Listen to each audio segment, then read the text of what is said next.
Radio Universidad de Chile presenta Tras las líneas. Conversaciones con Manuel Antonio Garretón, Premio Nacional de Ciencias Sociales. Un programa del Departamento de Sociología y Magíster en Ciencias Sociales de la Universidad de Chile. Muy buenas tardes. Bienvenidas y bienvenidos a Tras las líneas, nuestro programa semanal, los días martes en la radio de la Universidad de Chile, del Magíster en Ciencias Sociales del Departamento de Sociología y de la Facultad de Ciencias Sociales de la Universidad de Chile.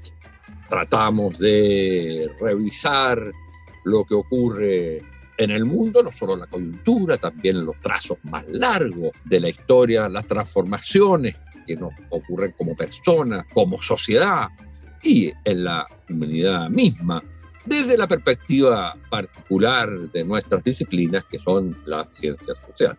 Nadie duda que el fenómeno más importante de la historia chilena de los últimos años, yo lo diría, quizás, por lo menos yo lo diría así, el segundo fenómeno más importante de la historia chilena después de su independencia, dejando de lado aquellos aspectos negativos a la historia que fueron muy importantes y que la marcaron, es este momento del proceso constituyente que fue desencadenado por el estallido social de octubre del 19 y que tuvo a esa expresión de descontento y malestar una respuesta inédita de la clase política, que hay que reconocerlo, que enganchó con la sociedad, con las movilizaciones sociales que rechazaban a esa misma clase política. Y la fórmula fue devolverle a la ciudadanía la resolución de los dos problemas fundamentales que en ese momento se expresaban en el estallido. Por un lado, el rechazo o el descontento y la búsqueda de un nuevo orden económico-social distinto al que se había impuesto desde la dictadura para adelante, que había sido corregido por los gobiernos democráticos, pero corregido solamente, no reemplazado por otro orden que tuviera principios como el que reclamó el estallido, el principio de dignidad. Y por otro lado, la crisis que había de la política, de las formas de relación entre la política y la ciudadanía. Y entonces la fórmula fue la del proceso constituyente, que como todos saben se iniciaba con un plebiscito, luego venían las elecciones, luego la instalación de la Convención Constitucional con todos los que son las discusiones, primero la discusión de un reglamento que ha pasado 2 meses para que funcione y luego, digamos, ya la discusión del contenido de la Constitución misma. Y esto culminaría con un plebiscito final ratificatorio, digamos, donde toda la ciudadanía, esta vez por voto obligatorio, va a aprobar o rechazar el trabajo que haya hecho la Constitución. Es un proceso inédito, con rasgos inéditos en el mundo, como el que sea paritario, con rasgos inéditos en nuestra historia, como la participación de los escaños reservados y con una muy importante participación de independientes. Y por supuesto de las primeras cosas que tuvo que hacer, y eso estaba en la Constitución, esta Convención Constituyente fue elegir una mesa directiva que tenía la tarea enorme de organizar todo, porque se trataba de algo inédito. Había que inventar la misma Convención Constitucional, tenía que inventarse, porque más allá de las normas generales de qué es lo que tenía que hacer y del quórum de los 2/3, no se decía nada de cómo tenía que funcionar. No se conocían los que ahí estaban, tenían trayectorias muy distintas. No había habido las experiencias, si se quiere, como parlamentaria u otras al respecto. El tipo de elección había sido además. Bueno, y esta mesa directiva tuvo que organizar todo esto. Y entonces lo que queremos hoy día, al cabo de 1 mes, 2 semanas, de establecida la Convención Constitucional, conversar con uno de los personajes centrales que pertenece a la academia, que es el vicepresidente de la Convención Constitucional y que es abogado, doctor en Derecho, se formó en la Universidad Católica de Santiago, es profesor de la Universidad de Valparaíso, tuvo una trayectoria muy importante en los procesos previos en los cuales participamos muchos. Él estuvo en el asamblea, el AC, el firma tu voto, y después la organización por la asamblea constituyente, fue elegido con gran mayoría como convencional. Se trata de Jaime Vaz, que tiene, yo diría, un consenso irrestricto respecto a sus capacidades, las que tenía antes, pero sobre todo a lo que ha sido su trabajo junto a la presidenta de la convención para organizar todo. Entonces lo recibimos con un enorme orgullo de tenerlo aquí, por un honor para nosotros, por alegría también de la amistad. Y quisiéramos partir, antes de entrar a temas que son hoy día coyunturalmente importantes, que ha sido discutido recientemente, pero ¿cómo ves tú hoy, al mes y 2 semanas, respecto a aquello que la ciudadanía, y yo diría el mundo, esperaba que fuera esta convención constitucional? ¿Cómo evalúas tú este primer mes, que es un mes de instalación y establecimiento de sus normas fundamentales para funcionar? Y si harías o no alguna crítica a esto que se ha hecho, qué cosas tú echarías de menos. Partamos por allá. Muchas gracias, Jaime, por estar con nosotros. Gracias, Manuel Antonio. Muchas gracias a ti por la invitación y por la posibilidad de conversar en torno a este proceso tan esperanzador, tan complejo también, pero tan importante para la historia de Chile.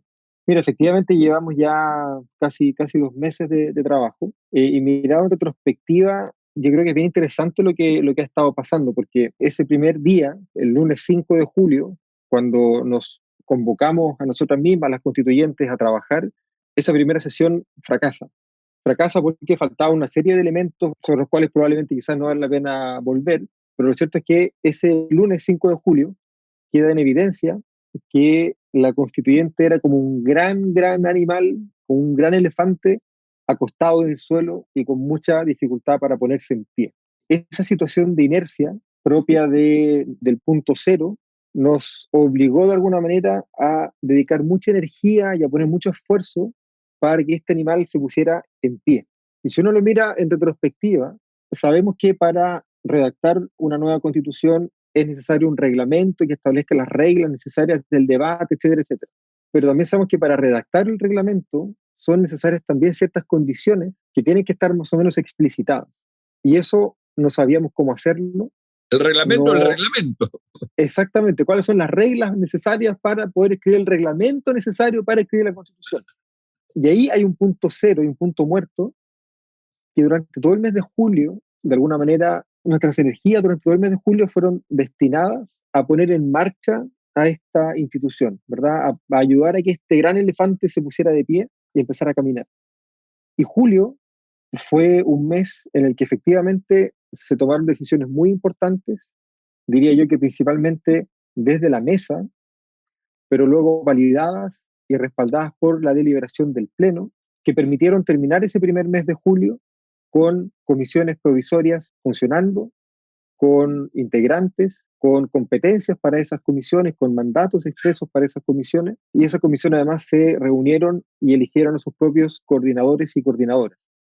Es decir, ese primer momento de salir del punto muerto para dar un paso se dio, diría yo que principalmente a partir de ese razonamiento necesario para que la constituyente se viera a sí misma como un órgano creador de derecho, como un órgano creador de normas jurídicas, y pudiera darse a sí mismo esas normas jurídicas necesarias para los pasos siguientes. Esa energía que destinamos para pasar del punto cero al primer paso, que fue lo que nos comió principalmente parte importante del mes de julio, fue muy importante, creo yo, para que el segundo paso que dimos durante el mes de agosto fuera un paso, por así decirlo, normal, ¿cierto? Que se normalizara una cierta dinámica de trabajo institucional que ya le permitió a cada una de esas comisiones provisorias trabajar autónomamente. Porque claro, desde la mesa, desde el Pleno, esas comisiones provisorias ya se habían configurado, ya tenían competencias, ya tenían mandatos, tenían integrantes, tenían coordinaciones,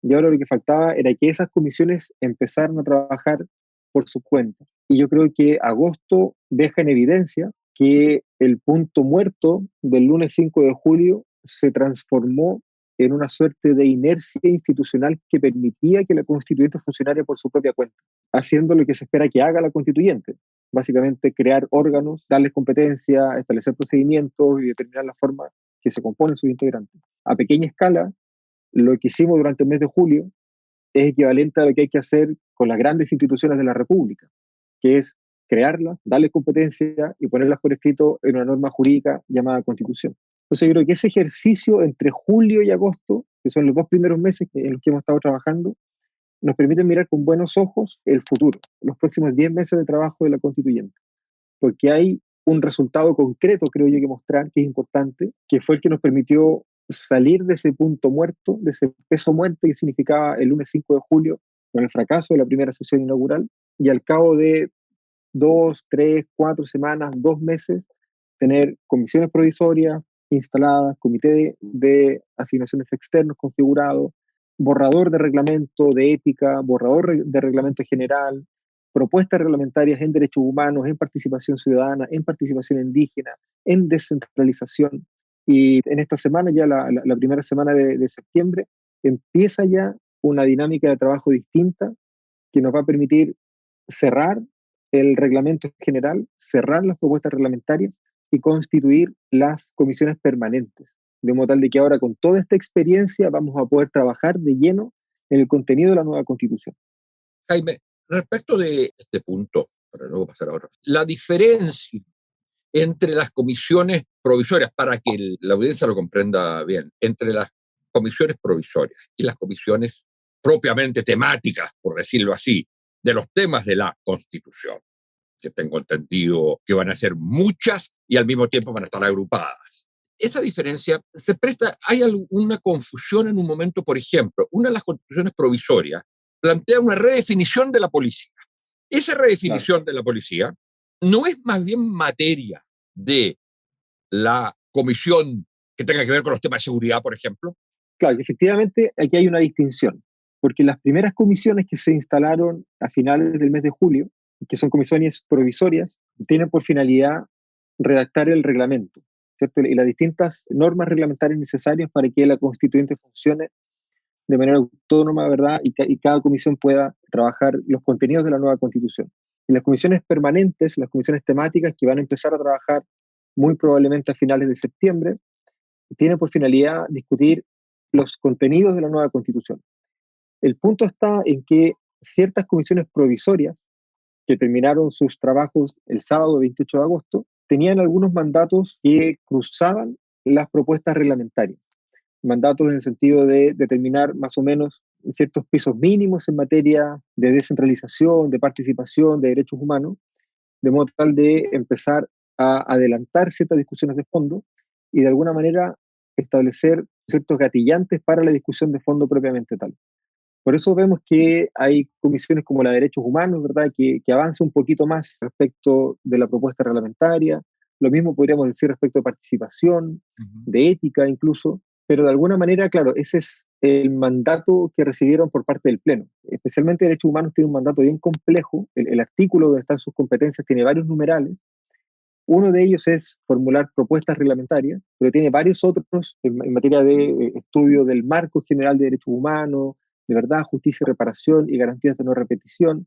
Entonces, efectivamente, hay ciertas competencias de las comisiones provisorias que ya terminaron su trabajo con las comisiones permanentes que van a empezar a finales de septiembre, que se superponen. Eso significaría, teóricamente, no me quiero meter en cosas que tú sabes más, mucho más, pero significaría teóricamente que eso que dice en los temas que son propiamente ya de contenidos de la Constitución no debiera ser votado ahora, sino que debiera pasar directamente a las comisiones, porque si son votados ahora, supongamos que se votan negativamente, ya se acordó que no, y entonces no podrían volver en la... Si son votados positivamente, después no podrías votar negativamente, digamos, algo. O sea, yo entiendo que son como ya adelanto de indicaciones que pasan a las comisiones y en ese sentido pasan para ser objeto de discusión. En cambio, las otras son normas permanentes de funcionamiento. Sí, sí, exactamente. Yo estoy de acuerdo contigo. Lo que se va a someter a votación durante septiembre son las propuestas de normas reglamentarias solamente. Correcto. De modo tal de que el resultado del trabajo del Pleno sea un reglamento general, probablemente un reglamento de ética, ¿verdad? pero no definiciones por parte del Pleno de cuestiones de fondo, de cuestiones de contenido. Y eso porque efectivamente el primer mandato que tienen las comisiones provisorias es hacer propuestas reglamentarias. Esas propuestas reglamentarias que levantan las comisiones van a ser zanjadas por el Pleno y el Pleno va a tener la última palabra en materia de reglamentos, pero además había otros mandatos efectivamente de las comisiones provisorias que están vinculados con adelantar ciertas discusiones de fondo que no tienen presencia en el reglamento. Son discusiones de fondo que van de alguna manera a adelantar el trabajo de las comisiones permanentes y luego de que las comisiones permanentes las vean, no sé, en marzo o en abril, volverán al Pleno, ¿verdad?, para ser votadas y ahí veremos si se incorporan efectivamente a la nueva Constitución o no. Pero lo que debería pasar ahora en septiembre es solamente votar propuestas de normas reglamentarias.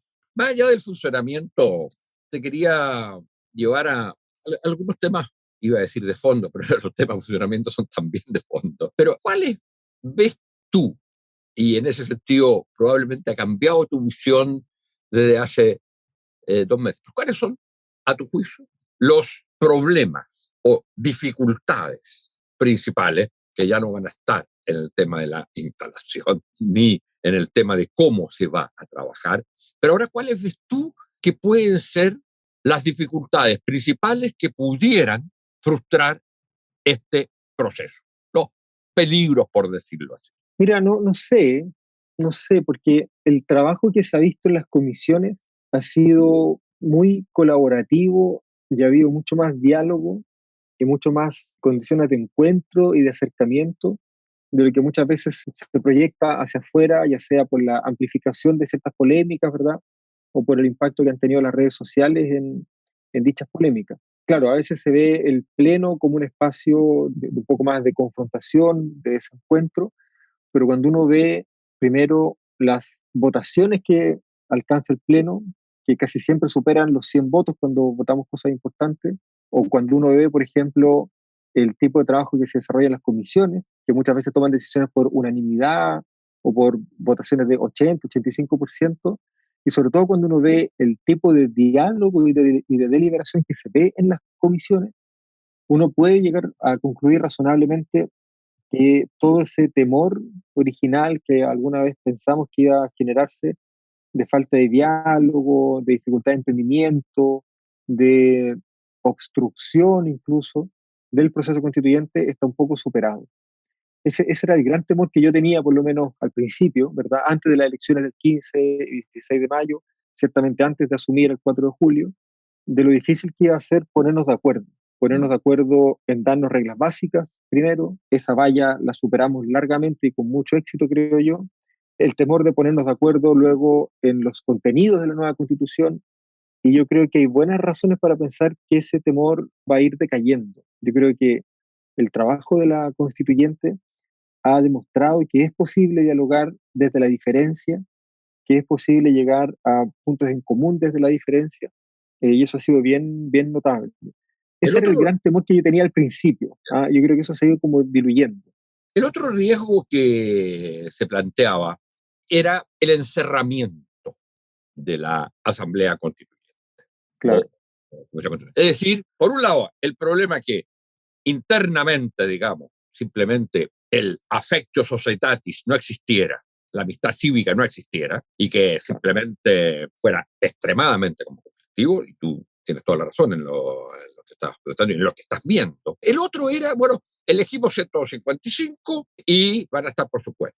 Y entonces lo que se planteó siempre fue la idea que este era un proceso constituyente que no se reducía a la convención, que uno podía hablar de Chile constituyente, un país constituyente. Eso tenía que ver con las formas de participación y se creó una comisión especial para eso, ¿no es cierto? Iban a haber fórmulas de funcionamiento en distintos lugares, etcétera. Hay una cantidad de aspectos que me gustaría que tú lo mostraras, digamos, en el sentido de cómo esto va a hacer que converge, que sea un país entero el que está discutiendo su constitución. Y un papel importante, y eso nos toca, a mi juicio tiene que jugar en esto las universidades. ¿Cómo has visto tú ambas cosas? ¿Cómo ves ambas cosas? Por un lado, el tema de la osmosis entre Convención Constitucional y digamos, la gente, el pueblo, el país, la ciudadanía,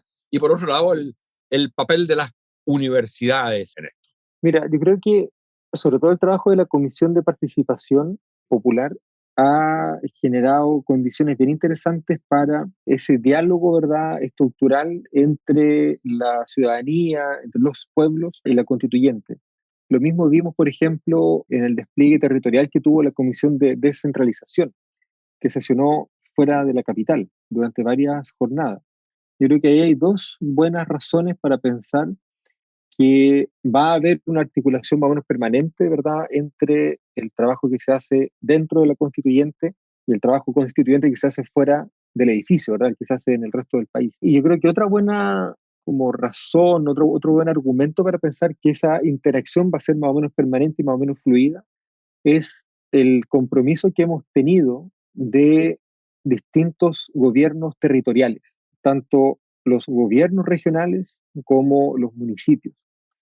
Hemos, desde la mesa, junto a la LAMIEN presidente Elisa Loncón, hemos firmado acuerdos de cooperación con todos los gobernadores regionales, con la Asociación Chilena de Municipalidades, también con las universidades del CUECH y con varias universidades particulares.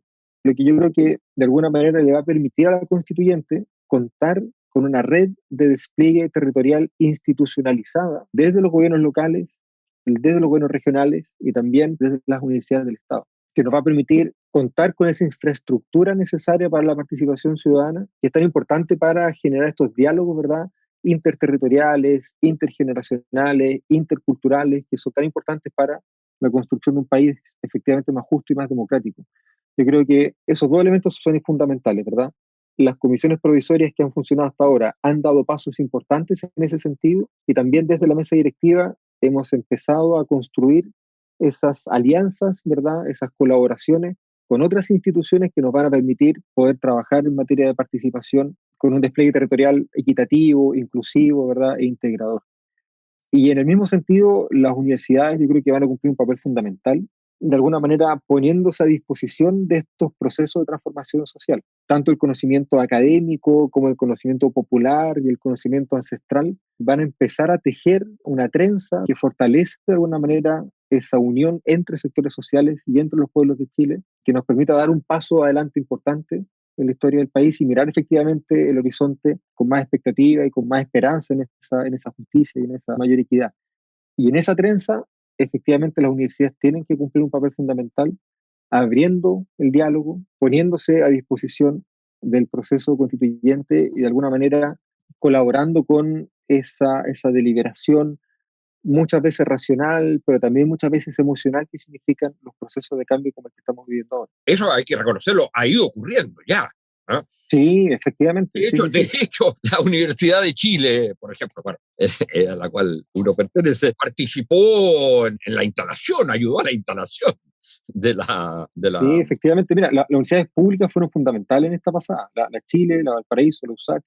La Católica también colaboró de manera bien significativa. Yo creo que hay que reconocer además el gesto del otro día del rector de la Universidad Católica respecto al homenaje a Elisa Loncón. Mira, respecto al tema participativo y de relación entre la convención y la ciudadanía, se discutió este tema del plebiscito entre medio como fórmula de ir resolviendo temas que no cuenten con los 2/3 para pasar al plebiscito final. ¿Qué es lo que en definitiva está presentado en este momento o tú crees que va a resultar? ¿Y cómo se organizarían estos plebiscitos? ¿Sería del CERVEL? Se había pensado en fórmula a través de las municipalidades, pero entonces eso no asegura que fuera completo de toda la ciudadanía. ¿Cómo se ve eso? Bueno, efectivamente se aprobó en la Comisión de Participación Popular un plebiscito dirimente que podría convocarse hacia finales del proceso constituyente para básicamente contar con un mecanismo de desbloqueo, ¿verdad?, que permita zanjar ciertas cuestiones que tengan un amplio apoyo en la constituyente, se ha dicho sobre 3/5, pero que no alcancen los 2/3 que establece la Constitución.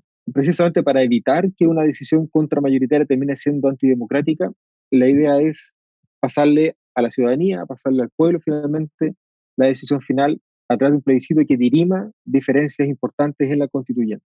Teóricamente irían, de aprobarse esta fórmula, todas las distintas, Claro. no sería plebiscito por sección, sino que sería un plebiscito Uno solo.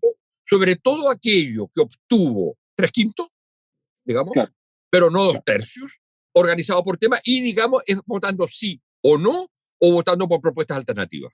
Bueno, efectivamente la idea es que sea un solo plebiscito nacional, organizado con el respaldo del aparato público tradicional, ¿verdad? Para eso van a ser necesarias probablemente algunas reformas legales. Eso dependería del Parlamento, que sea entonces. una sola, claro, efectivamente, pero que sea un solo acto plebiscitario, ¿verdad? A lo mejor con 3, 4, 5 o 10 preguntas distintas, según las materias que tengan que ser sometidas a este plebiscito de dirime. ¿Y si el Parlamento no lo aceptara? Bueno, ahí vamos a tener un problema. Ya. Claro. Houston. Claro.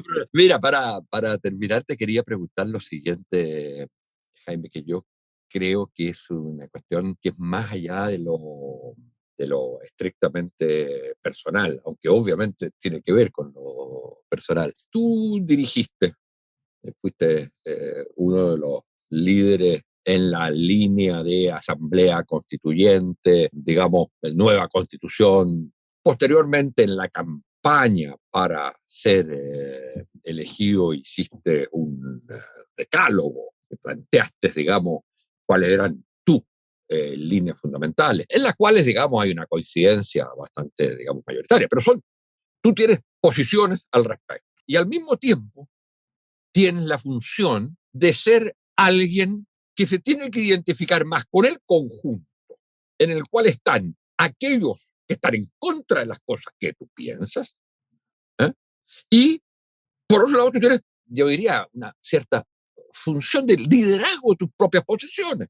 Por supuesto hay otra gente que lo comparte, pero tú vas a tener que defenderla. ¿Cómo ves tú este doble rol de un liderazgo institucional junto a Elisa Loncón y al mismo tiempo el no desperfilamiento, por decirlo así, de tus propios planteamientos al respecto? ¿Cuánto de la pasión se va a tener que ir en defender las propias ideas y cuánto de la pasión y de la razón se va a tener que ir en asegurar que todos se sientan, aunque pierdan después sus posiciones, pero que todos se sientan parte de esta decisión que el país va a tomar?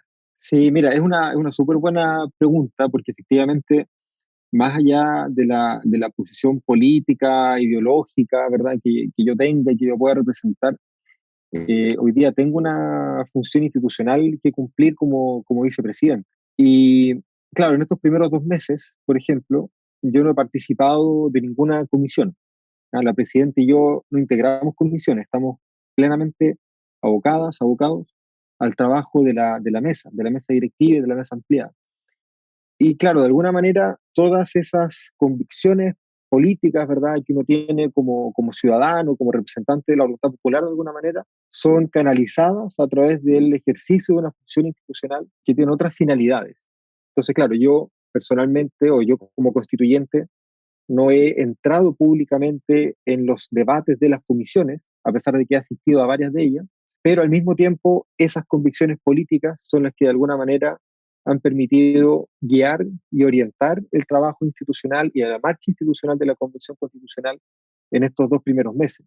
Junto con Elisa Loncón hemos conversado sistemáticamente y profundamente respecto de las implicancias políticas que tienen las decisiones que tomamos, en qué sentido camina la constituyente, sobre todo el primer mes, cuando no teníamos reglas, cuando no teníamos comisiones, y nuestras convicciones políticas ciertamente han contribuido, para bien o para mal, según desde dónde se mire esto, ¿verdad?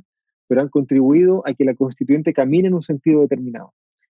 Yo tengo la impresión de que una vez que este proceso de instalación termine, la presidenta y yo vamos a poder destinar también nuestras energías al trabajo de las comisiones temáticas y probablemente a partir de ese momento vamos a cumplir un doble rol, desde la conducción de la constituyente en la mesa, pero también en la participación de las discusiones de fondo, de las discusiones temáticas.